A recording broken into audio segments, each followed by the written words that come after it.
Good day, I'm Stephen McHugh, and this is your JIS News for Wednesday, January 29.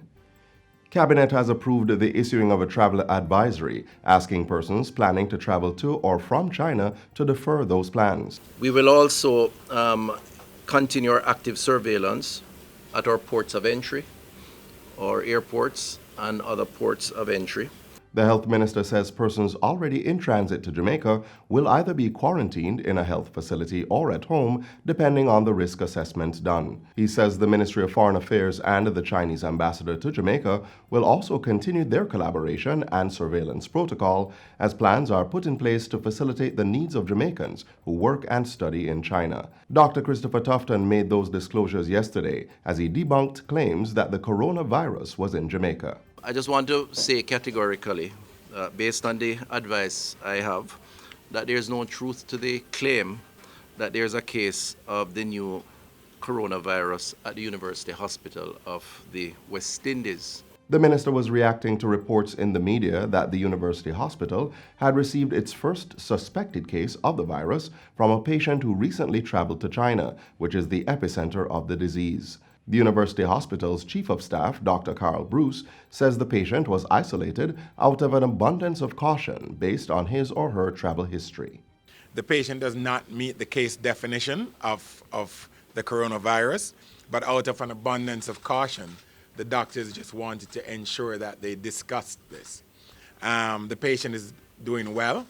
The patient does not have a fever above 38 degrees, as by the case definition at this time. In the meantime, Jamaica will have the capacity to do its own tests for the novel coronavirus in 2 weeks' time. The Pan American Health Organization and World Health Organization PWR country representative, Dr. Bernadette Theodore Gandhi, gave the assurance during a press conference on Tuesday.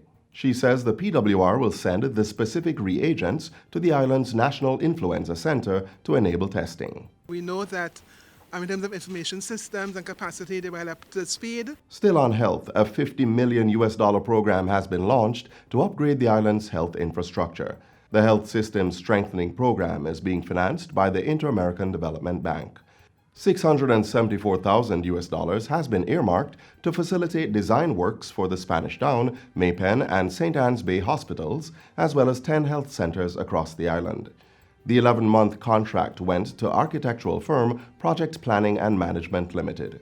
The Health Systems Strengthening Program represents this new paradigm, this new approach to health care renewal, tackling not only the badly needed physical upgrade of 3 hospitals and 10 health centers, but also the purchase of new equipment to support the delivery of care and the design and implementation of information systems for health. We understand that this program is a significant component of a broad reform that aims at facilitating access, reducing disparities, and strengthening and modernizing healthcare services. The Office of Disaster Preparedness and Emergency Management, OPM, is reporting no major damage or serious injuries in the aftermath of yesterday's 7.7 magnitude earthquake. Earlier today, the island also experienced a 5.1 tremor 129 kilometers off the coast of Montego Bay, St. James. OPM, in collaboration with the Meteorological Service of Jamaica and the Earthquake Unit, will continue to monitor earthquake activity across the country. The 7.7 earthquake occurred about 2:10 p.m., 125 kilometers northwest of Lucy, Hanover. The earthquake was at a depth of 10 kilometers and impacted the entire island. A subsequent tsunami warning issued for sections of the island was lifted last night. Students from several schools in western Jamaica were impacted. One school was closed because previous inspections by the Jamaica Fire Brigade had detected structural weakness. As a precautionary measure, the school was dismissed early after the earthquake. At least 2 parishes in western Jamaica reported structural damage to buildings.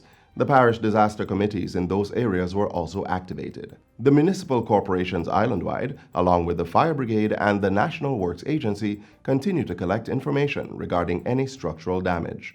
Persons are being urged to report any damage to OPM at 876-906-9674. And that's it for JIS News Today. I'm Stephen McHugh. Thanks for watching.